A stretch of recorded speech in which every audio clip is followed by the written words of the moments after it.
How will Swamp Thing adjust to his new place within the magical order of the DC Universe? Well, let's hop into the pages of Justice League Dark Annual #1 and find out for ourselves, shall we? Alrighty then, so as we join the comic, our group of paranormal heroes are still decompressing after their battle with the Lords of Order. They only defeated them by becoming Lords of Chaos and sapping away their power. Unfortunately, in doing so, they rewrote the fundamental rules of magic, and magic wasn't doing so great previously, what with being assailed by the Otherkin. Now it seems if they're going to want to keep going, and they do, they're going to have to pretty much rewrite all the rules of magic and all the spell books from scratch. It's going to take a while, but luckily Constantine is there to help them. Though, as always, Constantine is usually playing more than one game at once. He's really only come to Justice League Dark's headquarters so he can have a one-on-one with fellow Vertigo brother Swamp Thing. You see, after the events of the Witching Hour, the Parliament of Trees was destroyed, which means that Swamp Thing no longer has any masters to serve, but it also means next time he dies, he's gonna die for real. The Green has also seemingly given birth to the brand new Parliament of Flowers, who is only moments away from choosing a brand new champion, much like Alec Holland was chosen all that time ago. Who got the gig as champion of the Green? Well, some guy named Dr. Oleander. Him and his wife are botanists working on trying to create brand new super plants that would be able to grow in any climate. In doing so, they hope to reshape the world of agriculture and make it so places where food was hard to grow and come by would be made a lot simpler. Sadly, their lives were struck by a horrible tragedy when their young son died of a tumor. This tragic loss really drove a wedge between Oleander and his wife, and eventually she ended up leaving him. With no one left to care for, he threw himself into his work completely, one day seemingly starting a fire. Oleander died, but he was reborn as the King of Petals, the brand new champion of the Green and servant of the Parliament of Flowers. Swamp Thing knows exactly what this poor guy is going through right now and wants to save him a lot of trouble and heartbreak by saying, hey, whatever human life you lived before, that's not true anymore. You're an echo, a memory. Dr. Oleander is as dead as Alec Holland, and the sooner you come to terms with that, you can actually get some good work done instead of stewing in misery. But if Swamp Thing is the angel on this guy's shoulder, then Jason Woodrue is the devil. Who's Woodrue? Well, you might remember him as the Floronic Man, a forgettable Atom and Flash villain who ended up actually becoming a really great Swamp Thing villain, seeing as he has very similar powers. Woodrue also used to be a champion of the Green, and right now he's telling Dr. Oleander to give in to his basic instinct and use his new godly powers for whatever he wants. And what he chooses is equal parts sweet and horrifying. He doesn't want to use the powers to help himself, only to help his grieving wife by creating a child, one that looks just like their dead one, out of plants. And then he creates another one, and eventually his wife has a whole brood going on. It seems nice from far away. His wife is indeed happy, but Swamp Thing knows what a gross perversion this all is. And Swampy thinks the only way to snap this guy back to reality is to find what he was working on before his actual death. Of course, the Floronic Man doesn't want Swamp Thing to win, and is willing to do whatever it takes to stop him. Again, remember, if Swamp Thing dies now, he dies for real, so the stakes in this fight couldn't be higher. As we discover, the fire that killed Dr. Oleander wasn't an accident at all. It was intentional. He was trying to kill himself after losing his kid, losing his marriage. He had nothing more to live for, so he basically sacrificed himself to the flowers that refused to die. Oh sure, he was reborn as the avatar of the Green, but unfortunately this death also proved a theory that him and his wife were working on, and that is that plants have a special kind of DNA memory. And Oleander's death ended up passing down one heck of a suicidal death wish, meaning the kids just kind of walk out into the woods until they disappear back into plant parts. Swamp Thing decides to leave the fight and tend to the poor woman whose life has been ruined for the second time now. And as far as Oleander goes, the King of Petals, yeah, he's not going to be recovering from this anytime soon either. And that actually might be exactly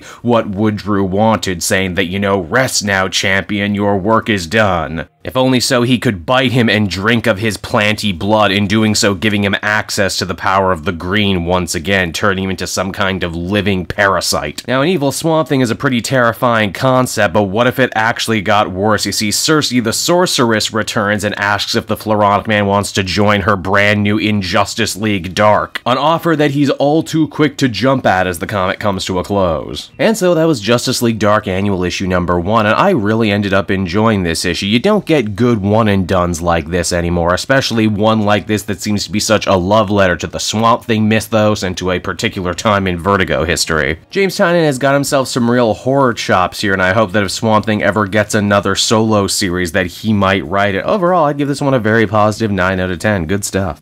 Hey there everyone, it's your old pal Cape Joel again, and I want to thank you so much for watching to the end of the video. I hope you enjoyed it, and if you did, why not check out some of these other videos I have available from the channel. Then you can follow me on Twitter and Facebook at Cape Joel, so you're always up to speed on when a brand new video drops. And hey, if you really like what I do, you might want to become a patron. Patrons get exclusive access to videos and content before anyone else, and they can do so for as little as $1 a month. Enjoy video and audio versions of the Comic Multiverse podcast and other videos before they drop here on YouTube. Heck, interact with me closer than ever before. You get all this when you become a patron. And with that, thank you so much again, everyone, and I will see you all again next time.